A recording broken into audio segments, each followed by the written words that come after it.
Þá það fjórða vika í vefforritun 2 árið 2021. Við erum búin að vera að skoða núna svona vefforrit og hvernig við setjum þau upp með Express og fórum í seinasta fyrirlestri yfir það hvernig við tengjum þetta við gagnagrunn og hvernig við fáum form í raun til þess að verða svona leið til þess að taka við gögnum frá notendum. Og þá í framhaldinu er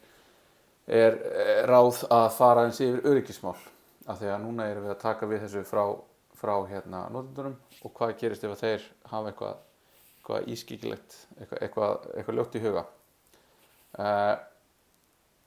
Þetta er sem sagt bara svona mjög hröð yfirferð yfir þetta og það er náttúrulega hægt að kenna heila kúrsuna öryggi. Við höldum að segja þessi verið að kenna slíkan núna í HÍ og það er alls konar. En vefforrit eru svona í eðlisínu veik fyrir af því þau eru bara aðgengilega af internetinu og allt sem er aðgengilega af internetinu er í raun aðgengilegt fyrir þá sem að vilja reyna að gera eitthvað af sér. Og það er í raun erfitt að finna einhvern stað til þess að byrja á, þannig að það sem ég hef gert er í raun bara að fylgja OWASP sem eru samtök sem gefa út lista, topp 10 lista af öryggis atriðum og við ætlum bara einfaldlega að fara yfir hann og svona ræða aðeins í kringum hann svona hvað ber að huga að. En OWASP er sem sagt Open Web Application Security Project og þetta eru sem sagt opin félagasamtök sem stuðla að þróun öruggra vefforrita og vilja gefa út efni sem fólk getur treyst og eru best practices fyrir það að huga að öryggi í vefforritum. Og það er þessi topp 10 listi sem við ætlum að renna yfir og hann er tekinn saman af sérfræðingum og síðan með einhverjum svona könnunum út frá svona raunverulegum uppákomum. Þannig að þetta er svona bland svona sérfræðinga sem að svona sjá og vita af einhverju og síðan þessu svona sem að mest af. Hann var sem sagt fyrst gefinn út árið 2003 og var senast uppfærið 2017, þannig að við erum að fara yfir útgáfuna núna sem er frá 2017. Þannig að þetta eru bara 10 atriði og við teljum bara niður í númer 1. Þannig að númer 10, insufficient logging and monitoring. Og þetta er eitthvað sem við aðeins tala er svona að logga hluti.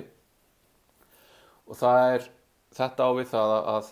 það er erfitt að hreinlega vita ef eitthvað er í ólagi ef við erum ekki að skráða niður ykkur staðar. Og þá er það bæði þetta að skráða niður sem er logging og síðan að fylgjast með því sem er þetta monitoring. Og þarna er hægt að gera ýmsa hluti en bara það er að hafa í grunninn einhverja taktík til þess að fylgjast með loggum eins og við höfum séð núna og þið hafa kannski byrjað að skoða á Heroku ef við ef eitthvað klikkar þá er það skrifaði loggin en loggurinn er bara hann er bara svona flæðir framhjá en ef við getum sett hann inn í eitthvað tól sem að leyfir okkur að fylgjast með og búa jafnvel til eitthvað svona alert eða eitthvað svoleiðis þá getum við farið að sjá ef eitthvað óeðlilegt er í gangi. Og síðan þegar við búum til forrit sem að leyfa einhverja virkni frá notendum, þá myndum við líka vilja skrá svona auditable atburði. Og þá er það til dæmis ef einhverjum er að skrá sig inn, hvað einhverjum er að skrá sig margoft, hvað einhverjum er að eyða gögnum, eyða óeðlilega mikið af gögnum, gera eitthvað óeðlilegt, bara svona allt sem að gæti valdið einhverju að við þá loggum það niður og sjáum og vitum við vitum nákvæmlega hvernig það gerðist og af hvaða notanda. Og síðan er það þetta að það er ekki nóg að logga niður öll tilvik þar sem að það mistókst einhverjum að logga sig inn í forritið okkar en hvað ef einhverju bara ítrekkaður en að logga sig inn á einhvern ákveðin user account. Og við hugsaum ekki það þegar við gerum ekki ráð fyrir að fólk myndi reyna að brjótast inn til okkar en hvað gerist? Þetta bara opið og bara fólk má reyna þangað til að það kemst inn eða höfum við eitthvað? Erum við með einhvern þröskuld sem að slekkur þá á virkninni eða bannar IP-tölurna eða gerir eitthvað en fyrst er að vita að þetta sé að gerast. Og það er náttúrulega ákveðin list að logga vel þannig að það er maður kemst ekki að því fyrir maður lendir í fyrsta tilvikinu þar sem eitthvað klikkar að maður sér hvort að maður hafi loggað nógu mikið eða á góðu formi þannig að það sé auðvelt að vinna með það. og síðan þegar maður er búinn að gera það þá er í raun að skrá þetta inn í einhverja þjónustu og þá allir getur nota Papertrail eða Sentry. Papertrail er svona meira til þess að taka við loggunum, bara þessu sem kemur út úr forritun okkar.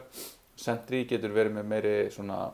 það getur fylgst með, það getur athugað villur, það getur gripið all exceptionum okkar, bæði í bakendanum okkar og í framendunum okkar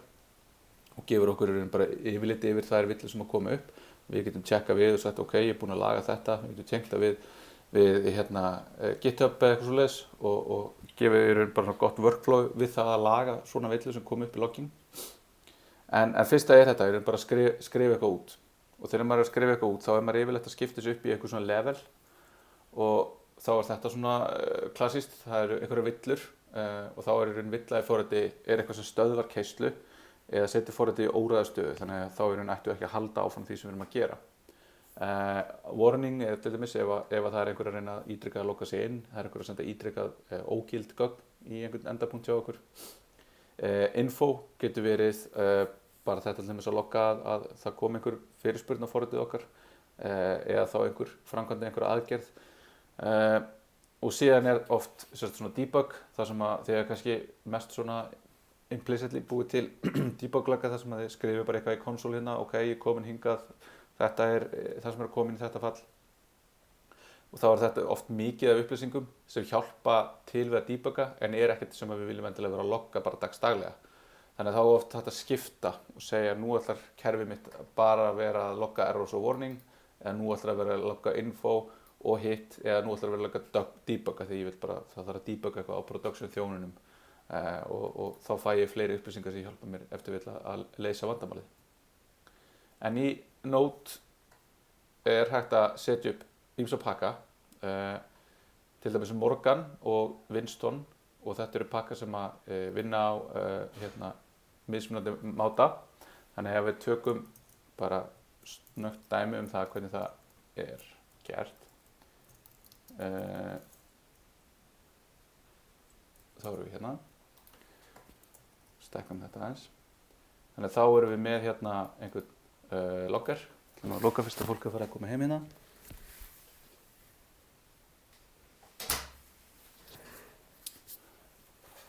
Og þá erum við búin að sækja þessa pakka og við sækjum þá hérna og setjum það upp. Síðan fyrir hérna Winston þá getum við búið sér til svona logger hlut. Þannig að oft er þetta þannig að ef þið hafið heyrt dependency injection þar sem við erum í raun að búa til eitthvað dependency sem að margir aðrir hlutir ætla að nota, þá getum við búið til svona logger hérna, þar sem við búum bara til og við skilgreinum alveg í hörgul hvað á að vera að gerast. Það á að vera formata svona, það á að vera timestamp sem á að vera þessu formi, þegar villur koma upp þá viljum við geyma stakkin, við viljum splatt, ég held að það hérna dragi úr línum, þannig að við fáum ekki margar línur og við viljum geyma þetta á JSON formi. Síðan erum við með svona transport, þar sem við segjum hvert er þetta að fara. Þetta getur farið inn í einhverjar þjónustur. Þetta getur farið í bara einhverjar gagnagrunni sem við setjum út í konsól eða hérna fyrir þetta í skrár. Level debug, allt sem er með debug leveli fyrir debug.log, allt annað fyrir app.log og svo erum við líka með að setja þetta út í konsól. Þannig hérna getur við bætt við mörgum transports og þeir eru margir, þannig að við getum stjórnað hvernig við erum að managea loggan okkar. Og síðan byrjum við og þá getum við sagt hérna bara logger eitthvað, app started og sett debug upplýsingar hérna. Við getum búið til audit log hér, þar sem við erum getum sendt inn bara JSON hlut sem að gefur þá upplýsingar hlutin, hvað gerðist. Það var búið til eitthvað eining, það var hérna með ID 123 og það var notandi NN. Sama síðan ef einhverju 1 og síðan ef það kemur einhver villa og þá getum við loggað hana hérna sérstaklega. Síðan erum við með Morgan hérna sem er bara middleware sem við hendum í Express bara með use og þá fáum við upplýsingar úr því. Þannig að ef við keyrum hérna, ef við keyrum þetta þá fáum við hérna app started, þannig að þá keyrði hérna uppi hérna, þetta og þá að við höfum bara sagt app started þá fáum við að þetta er info og þetta gerist á þessum tímapunkti. Síðan fyrir við að heimsækjum vefinn okkar þá kemur hérna sem sagt frá Morgan, þá kemur þessi HTTP loggur, þannig að við erum að logga það bara heimsóknar á vefinn okkar. Síðan getum við farið á hérna /create eða /delete, þannig að við fyrir hérna /create og þá kemur hérna eitthvað object, en það sem að gerðist er að það loggaðist hérna út í app-log, að það var til eitthvað hérna, þannig að þetta fór í loggin okkar hér og svo sama þegar við deleteum. Og ef við fyrir á villu, þá fáum við hérna villu og fáum í raun stack-tracið og fáum í app-login í raun alla upplýsingarnir hérna. Þannig að hérna getum við síðan verið með eitthvað tól sem sígur þetta upp og gerir þetta í raun leitanlegt og fylgist með þessu og gerir einhverja greiningar á þessu og alls konar. En næsta er að nota sem sagt komponenta eða pakka eða hvað sem einhvern kóða frá öðrum sem er með þekktum öryggishólum. Og þá eru í raun, það eru margar þjónustur sem halda úti bara listum af því að þetta er í raun ekki öruggt. Við höfum séð allir með NPM, ef við keyrum hérna NPM audit, eða NPM outdated og audit, það tekur í raun og segir okkur hvort það sé einhverjir pakka sem eru með bara critical versions, vulnerabilities eða eitthvað, en það er 0 hérna. Og þetta náttúrulega getur leitt til alls konar. Þetta hefur leitt til stórra gagnaleka hérna á Íslandi og í raun Panama-lekinn var að öllum líkindum vegna þess að það var settur upp slider plugin í WordPress uppsetningu á ytri vefnum og ytri vefurinn, vélin sem keyrði þá þann vef, var tengdur inn á innra netið, þannig að þegar þú gast kompromissað ytri vefvélinni þá gastu hoppað af henni yfir á innra netið. Þannig að þar er aftur annars sem er bara sér kapitulerinn hvernig maður setur upp networkið og hvernig maður setur upp bara alla hvernig maður afmarkar ákveðnar vélar og passar upp á að það sé ekki, ef eitthvað klikkar þarna þá sé ekki allt opið. Og þetta er í raun þetta að passa upp á dependencyin okkar, af því að það hafa komið upp villur bara í NPM pakkum þar sem bæði verið að reyna að abjúsa í raun þá sem eru að forrita og síðan þegar þetta er komið á einhverjar hýsingavélar. Og þetta er ekki bara hugbúnaðurinn í verkefninu, þetta er líka í keisluumhverfinu, að við séum að keyra uppfært stýrikerfi, að við séum að keyra uppfært Node og svo framvegis uppfæran Postgres. Og þess vegna getur verið gott að vera með þetta í svona eins og Heroku þar sem að það er allt séð það fyrir okkur. Og ef við erum að gera þetta sjálf og vera þá með einhverja ferla, þá þarf einhver að vera ábyrgur og það þarf að vera ferill það hvernig við gerum þetta. Og svo er þetta að keyra svona sjálfvirkar athuganir og til dæmis ef þeir eru með verkefni að GitHub þá er GitHub að láta okkur vita, við fáum svona einu sinni í viku post frá GitHub það eitthvað sé hérna að nota pakka sem eru vulnerable að einhverju leyti og sérstaklega ef það kemur upp eitthvað svona alvarleg villa eins og svona zero day þar sem að þú ert með einhverju villu sem að hérna er búin að vera lengi og allt í einu er hún orðin í raun vituð á einhverjum degi og þá í raun margir sem getur farið að reyna að abuse hana á sama tíma og það getur allt farið í háalótt þá. Þannig að þetta var númer 9, en númer 8 er kannski svona ekkert svakalega tengt því sem við erum að fara að skoða en samt. Það er insecure deserialization og þetta er eitthvað sem að félagsfólk og óvasp sagði að væri hérna svona lúmskugalli sem að fólk ætti að taka meira eftir. En þetta er þegar við erum að vinna með gögn og við erum að senda þau á milli véla og þá erum við að senda þau eitthvað svona í gegnum vefþjónustur eða í gegnum eitthvað svona remote procedure calls þar sem við erum að framkvæma einhverja aðgerð að keyra eitthvað falla á einhverja annarri vél og þá erum við einhvern veginn að serialisera þessi gögn á milli. Þannig að við serialisum eitthvað sem á að senda og deserialisum það á hinum staðnum og keyrum hugsanlega eitthvað. Og þetta getur verið allt frá því að vera bara eitthvað svona gagnaformat eins og JSON eða jafnvel einhver forritakóði og það er eins og í einhverju svona eldri libraryum sem keyrir með í C++ eða hérna Java, Cobra var eitthvað svona. Þá er þetta svona að við þurfum að athuga hvort að gögnin séu í lagi og við þurfum að staðfesta við getum ekki treyst því bara að þó svo að við séum að fá þessi form að séu á réttu formi að þá getum við ekki treyst því að gögnin í þeim þegar við erum búin að opna þau séu í raun þá traustins verði. Af því að einhver gæti hafa náð gögnunum einhvers staðar á milli og breytt þeim jafnvel breyta einhverju til þess að fá fram aukinn aðgang eða keyra einhverja virkni sem ætti ekki að vera hægt að keyra. Og þá er í raun hægt að gera síðan eitthvað fleira, til dæmis það er hægt að sæna þessi gögn, það er í raun að bara vera með public og private lykil þar sem þú bara sænir þessi gögn og þegar að þú ert að deserialisa þá athugar hvort það sé búið að eiga við það því þá er signatúrið ekki lengur í lagi.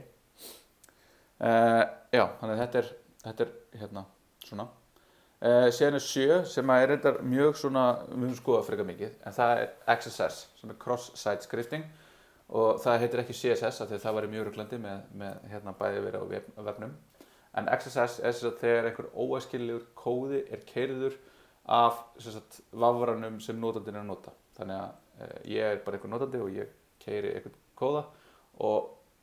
eða ég fæ eitthvað og ég keyri hann, þá er í raun búið að kompromissa vafranum mínum. Þannig að það gæti það leitt til þess að í raun sá sem er búin að búa til þennan kóða er að gera það í raun í sömu bara sem ég. Þannig að það er hægt að nálgast upplýsingar sem eru bara fyrir mig í mínum vafra innan jafnvel einhvers ákveðins vefs og það er hægt að keyra eitthvað sem ég hef leyfi til að keyra. Þannig að þarna er í raun hægt að stela aðgangsupplýsingum af því að ef ég næja nálgast til dæmis cookie sem við munum sjá í næstu viku hvernig er notað til þess að geyma í raun aðgangsupplýsingar, þá get ég náð auðkenni aðgangsupplýsingarnar þínar og þar að leiðandi logga mig inn sem þú af því að í raun þessar aðgangsupplýsingar sem eru geymdar í þessum cookies eru svona ígildi lykilorðsins okkar í einhver tíma, þannig að þetta er eitthvað sem virkar í ákveðin tíma og svo rennur það út, en í raun eftir því hvað það er lengi að renna út þá gæti ég gert eitthvað á meðan. Sér var þetta að leka upplýsingum eða framkvæma einhverjar aðgerðir bara einfaldlega með því að keyra eitthvað ef ég næja að gera XSS árás á til dæmis banka þá gæti ég í raun keyrt eitthvað þannig að eitthvað fórnarlega blokka sig inn, ég er búinn að setja eitthvað upp og það framkvæmir einhverjar aðgerðir svo að millifæra eða eitthvað svoleiðis. Og þetta er í raun ástæða fyrir því til dæmis að það er oft þegar að vera að gera stóru millifærslur eða bara millifærslur á nýja einstaklinga að þá, eins og var einhvern tímann þú þurftir að sjá skjáskot af því sem þú varst að gera, það fékkst mynd og það var búið að strika með rauðu undir 2 tölur og þá var þetta í raun vörn gegn árásum, ekki bara cross-site scripting, heldur líka öðrum, en þarna er í raun, það er bein afleiðing af því að einhver náði að kompromissa eitthvað á einhverjum tímapunkti, þannig að það var bætt við þessari vörn. Og þetta er í raun bara, þarna er þessi hátt level af paranoju æskilegt að treysta aldrei því sem við fáum frá notanda, ekki einu sinni frá notandanum sem er í raun að gera eitthvað í góðri trú og síðan aldrei að birta gögnin frá notandanum hrá, þar að segja að taka við einhverju og birta þau aftur. Ekki segja þetta eru ógild gögn, gögnum sem þú sendir inn af því að það gæti jafnvel opnað á villur. Og þá er til koncept sem er svona self-XSS, þar sem að ég fæ eitthvað já, ég er hjálpa þér með þennan vef og taktu bara þennan kóðabút og opnaði konsól með því að fara og farið og pastaði þetta inn hér og þá lagast þetta allt saman. Þannig að ef við til dæmis opnið Facebook og opnið konsól, þá er búið að skrifa stórum stöfum ekki gera neitt hér, enginn er þú ert aldrei að þurfa að gera neitt hér, jafnvel þó einhver segir að þetta muni leyfa þér að hakka einhverja aðra eitthvað svoleiðis, þá getur þú pastað einhver inn og þá ertu búin að self-owna þig. Þannig að það þarf alltaf að hreinsa strengi sem við fáum frá notendum og alltaf að minnsta kosti áður en við birtum hann. Og það er til alveg mikið af svona sjálfvirku tólum sem að leita þetta uppi fyrir okkur og jafnvel keyra í raun svona penetration test á vefi á vefsvæði sem við getum bara bentum á og þetta er þá náttúrulega bæði til góðs og ills. Það er að segja ég sem einhver manneskja sem vinn hjá öryggisfyrirtæki og er í raun að passa upp á að vefurinn sé í lagi þarf að nota og ætti að vera að nota sömu tól og fólki sem er að gera þetta til ills er að nota dagstælega bara til þess að ég geti haldið í við það. Þetta er alltaf svona vopnakapphlaup. Þetta er alltaf einhver að koma með einhverja góða leið til þess að gera eitthvað og síðan að vinna gegn henni. að það er í raun þessar hérna, árásir skiptast í hópa og þá höfum við reflected XSS og þá er þetta að ég sendi tölvupósta, ég nota allir eitthvað phishing leið til þess að senda, þú veist, ég sendi eitthvað tölvupóst í nafni einhvers fyrirtæki sín eins og er búið að vera að koma hérna upp í nafni póstsins, í nafni ríkisskattstjóra sem kom bara upp núna í vikunni og ég hef þar inni einhvern hlekk og ef þú ítir á þennan hlekk þá gæti það, þú veist, þá gæti margt komið fyrir, það er ekki bara XSS en ef ég væri til dæmis búin að finna veikleika í vefnum hjá ríkisskattstjóra og ég væri búin að sjá ef ég sendi þetta hérna í leitastrengin í fyrirtækjaskrá og ég gerir svona og þú ert í raun eitthvað sem átt fyrirtæki og ert loggaður inn þá get ég stólið einhverju og eitthvað sem ég get nýtt til einhvers þá geti ég bara gert eitthvað svona post og ég geti þá fengið fólk til þess að hérna íta á þennan hlekk og gera þá eitthvað og þá þegar að fórnarlambi opnar slóðina með þessu payloadi að þá í raun er eitthvað á vefnum sem að bara óvart, eða það var ekki hugsað út í það er bara einhver öryggishóla, leyfir þessu að ég reyna að keyra fyrir notandann og þá hérna gerist eitthvað. Þannig að þetta er svona klassíska þegar maður er að finna svona XSS er í raun að geta gert alert 1, þannig að þá get ég í raun, ef ég get sett þennan streng inn á einhvern stað og ég hleð inn vefnum og ég fæ upp alert glugga sem er með 1 í, þá veit ég að það er hóla. Af því að það er í raun, þú veist, þá er í raun bara að skrifa einhvern meiri kóða hérna inni til þess að í raun að gera eitthvað af mér. Þannig að þetta er svona smoke testið. Ef ég get þetta þá er XSS villa. Sumir vafrar eru farnir að venda gegn þessu sjálfkrafa og það eru ýmsir headera sem við getum sett svona. Til dæmis eins og Chrome hann leyfir ekki að keyra JavaScript kóða sem sést í urlinu sjálfu. En það er samt ekki hægt að treysta þessu almennt því að hugsanlega var einhver önnur villa eða eitthvað nýtt sem að myndi gera þetta þannig að við getum ekki treyst á aðra til þess að verja okkur við verðum alltaf að hugsa þetta sjálf og það er bara þetta verðum alltaf að hreinsa allt sem kemur frá öðrum sama þó að það sé eitthvað sem að geti aldrei, það myndi enginn fara að gera eitthvað svona það mun einhver á einhverjum tímapunkti gera svona og þá er það þetta hérna er ekki nóg bara að escapea gögnin en það er ekki alltaf nóg að því að hérna, escape er þetta að breyta einhverju stöfum þetta er svona escape karakterar sem að voru notaðir að við erum að breyta einhverju stöfum eins og til dæmis minna en merkið hefur merkingu í HTML þannig að við þurfum að escapea það með því að gera ampersand lt less than semikoma sem að leyfir okkur þá í raun að birta þetta tákn sem að hefur merkingu í HTML en það er ekki nóg í XSS því að þar er þetta meira, það er hægt að gera XSS árásir í gegnum attribute, það er hægt að gera það í gegnum CSS, það er hægt að gera það í gegnum JavaScript, það er hægt að gera það í gegnum plugins sem eru hugsanlega uppsettur á vefnum, á vafranum, þannig að það er í raun ekki bara hægt að escapea og kalla það gott. Það verður að nota eitthvað library sem er að vinna í því að hreinsa út XSS. Þannig að hérna getur séð til dæmis að þetta escapear ekki hérna þessu en það myndi, þú veist, escaping myndi breyta þessu hérna í less than og less than en hins vegar ef við gerum, já hérna dettur þetta út, hérna á þetta að vera less than en hérna glæru dótið er að sýna vitlaust, ég gleymdi að þetta hérna ætti að vera less than og þá mun þetta ekki keyra síðan þegar þetta er reflected þá gerist þetta svona one-off en svo er svona persistent XSS að þá er það þegar að mér tekst einhvern veginn að komast að XSS hólu og hún er þannig að ég get sent eitthvað inn og það geymist einhvers staðar og þá get ég síðan er það komið í einhvern gagnagrunn og svo þegar einhver sækir þessa færslu og þá er allir búið að bæta við þarna einhverjum JavaScript kóða sem keyrir þegar þetta er gert og þá er þetta hugsanlega af öllum notendum eða af einhverjum notenda sem hefur aukin réttindi þannig að þarna er svona mest kannski beint á augum dæmið er það að ég vil ná að komast inn í admin viðmóti á vefnum þínum og ég sé hérna það er eitthvað sem gæti verið með XSS hólu og ég sendi bara og ég prófa bara allt og ég bara reyna að setja inn í öll formin eitthvað og gera eitthvað af mér og síðan fer þú sem admin, opnar eitthvað til dæmis loggana og sé hérna, já, hver er búin að skoða vefinn minn og opna síðuna og þá gerist ekkert sjáanlegt en þá er einhver kóði sem hann er að keyra og senda cookie sem er loginni fyrir adminin á einhvern ytri vefþjón og þá þrjóturinn að fylgjast með þeim eftir hún, fær bara, þetta kom eitthvað hitt á þetta og þá þetta cookie og þá get ég farið að logga mig inn og tekið yfir vefið. Og þá þetta til dæmis fyrir vefforrit sem eru mikið notuð, til dæmis WordPress, að þá það í raun bara út í þessu rosalega mikið og þá gæti ég í raun bara verið með eitthvað svona Firehose þar sem ég bara reyna bara alla WordPress vefi að gera þetta, eða þá ég veit að þetta plugin þessi útgáfa er biluð og ég veit að ef að þetta er í header í svarinu frá þér, þá ertu að keyra þetta og þá get ég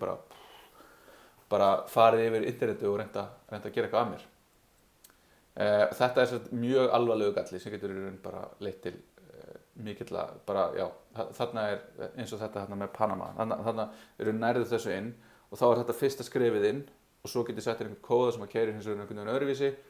og hægt og rólega, eitt skref í einu nægi að taka yfir allt. Og þetta kemur ekki aðeins fram þegar við vinnum með form, af því að allur texti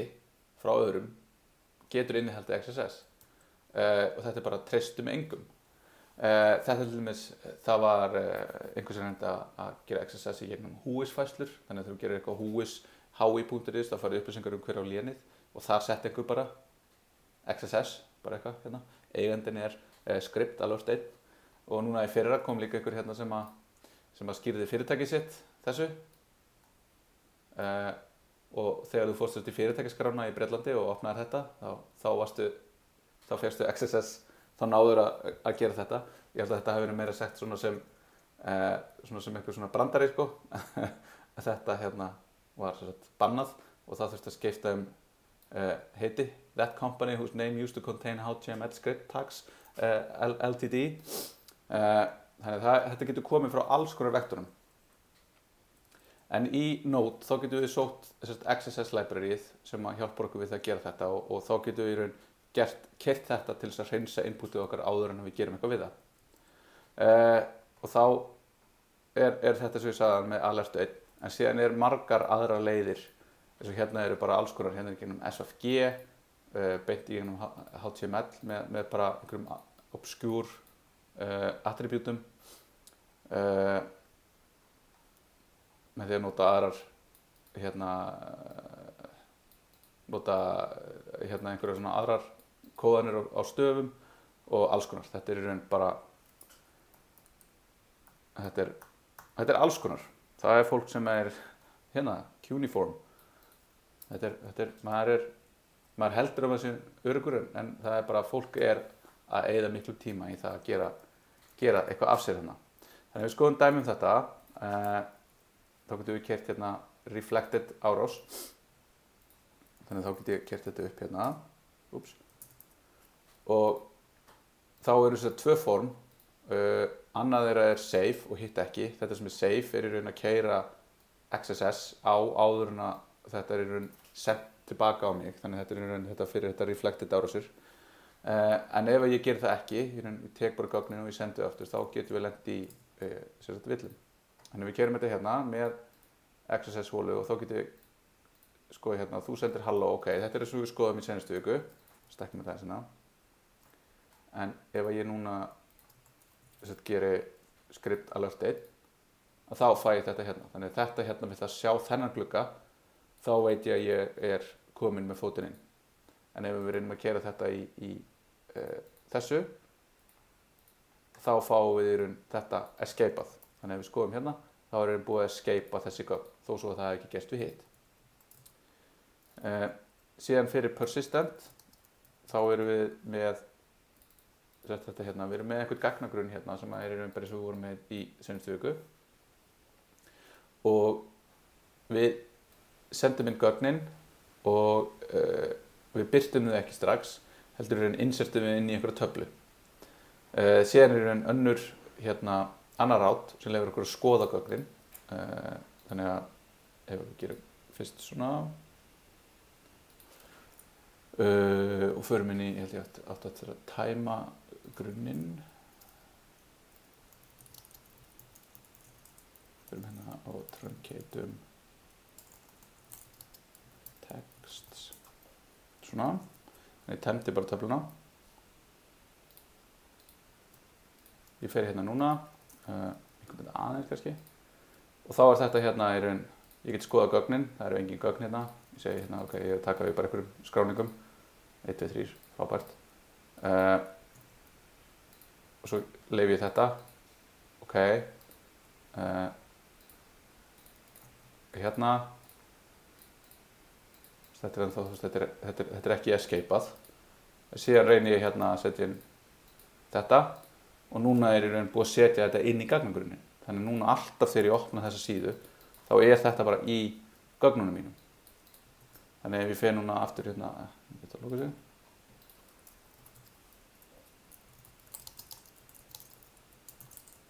að það bara búið að skrifa þetta ofan í gagnagrunnin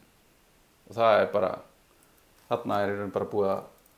þetta ekki gott og ég hef lent í því það var mjög skemmtilegt að komast að því að það var gagnagrunnur sem keyrði á gagnagrunn þjón sem var sért, hann voru aðrir gagnagrunnur á honum og í gegnum öryggishóli á öðrum vef þá náðu einhver að taka yfir alla gagnagrunninn og það var ekkert verið eitthvað að droppa eða gera eitthvað svona malicious eða svona beint malicious heldur var leitað, það var bara einhver SQL skrifta sem leitaði á öllum textareitum í öllum töflum og bætti XSS aftast í þar það voru hundruð þúsunda af færslum sem voru í raun ónýtar að því leyti að það var búið að setja þetta óæskilega í það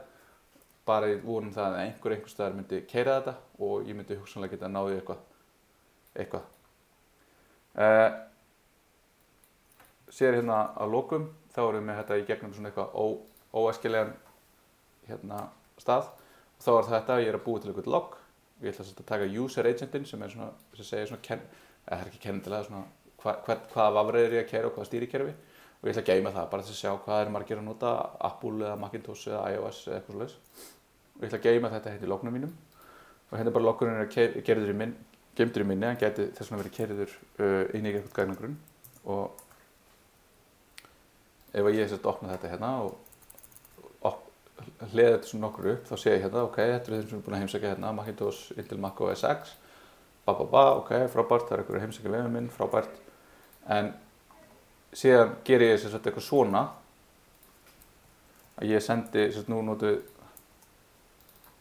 hvað ég gangi hérna svona nota ég curl til þess að breyta þetta leyfir mér að breyta user headernum mínum og ég breyti hann bara einfallega í þennan streng þannig að ef ég keyri þetta og ég sé hérna halló heimur, fæ svarið og svo skoða ég og þá komið með bara færslu hérna í loggi minn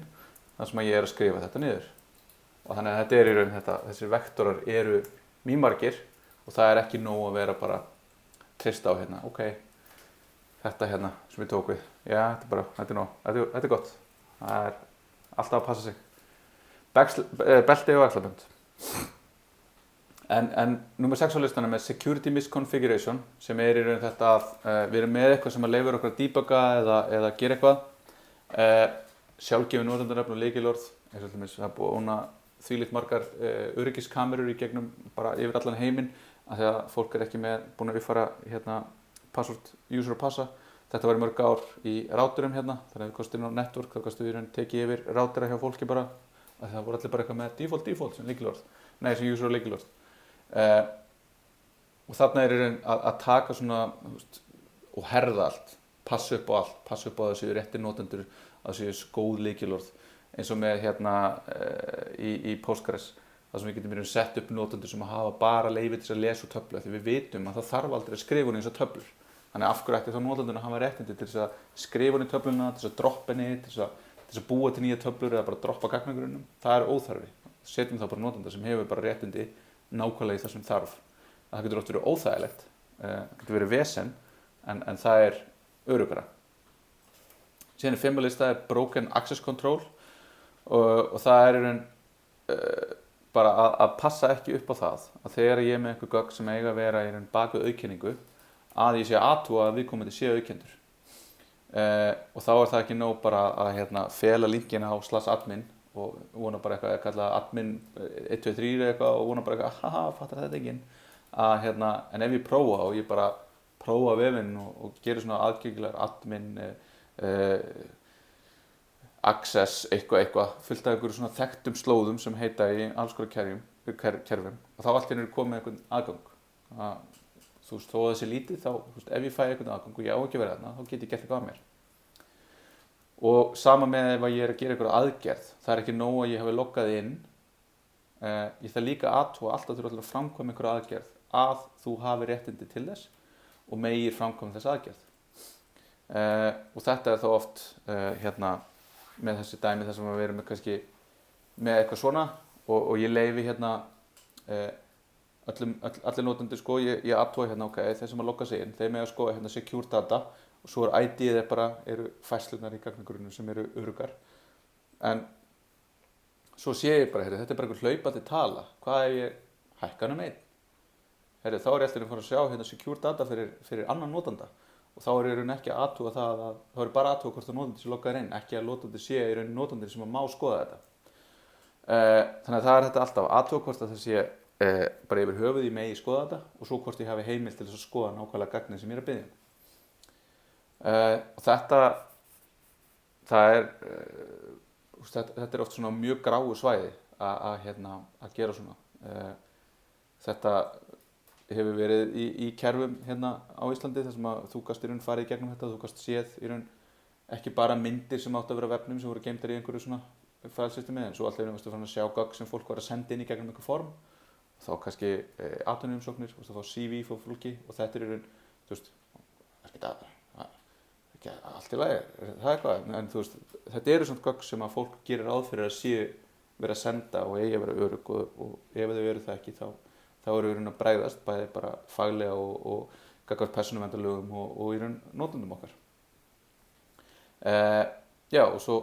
hefur verið svona sem hefur verið keyrt, fólk hefur farið í fangelsi út af þessu. Það var einhver sem konstaði að það var svona villa hjá stóru amerísku símafyrirtæki. Þú kannst sé hversu margir voru búin að kaupa iPhone eða eitthvað, þú kannst sé hversu margir voru búin að skrá sig á okkur ákveðna og bjó bara til einhverja skriftu og keyrði þetta í gegn. Og svo var það bara eitthvað, ok, þú varst að abjúsa þetta og samkvæmt DMCA lögunum þá vorum við komin til settir í fangelsi. Þannig að þetta er, Seinasta sem við ætlum að skoða núna, þannig að við tökum okkur pásu, er svona mjög obskúr villa sem er samt svona áhugaverð, en það er þetta XML, External Entities. Þessu var bætt við í raun af þessum faghóp, þetta hefði sést, þetta var allir með stór villa sem var hjá Google í einhver tíma og þá gastu í raun með þessu gastu komist í upplýsingar á vefþjónum Google og þetta er þá þannig að þegar það er að nota XML og þá er document type definition eins og við kynntumst aðeins í Web-Fortune 1 þar sem við verðum að skilgreina í raun hvernig við megum vinna með skjölin og hvar upplýsingar eða hvernig entities eiga að vera skilgreind í þessu. Og svo er það líka í SOAP sem eru vefþjónustu skil eða svona leið til að búa til vefþjónustur og þá er þetta í raun ennþá notað og þetta er í raun var svo lítið, bara fólk vissi ekki að þetta væri hægt þannig að þetta var í raun,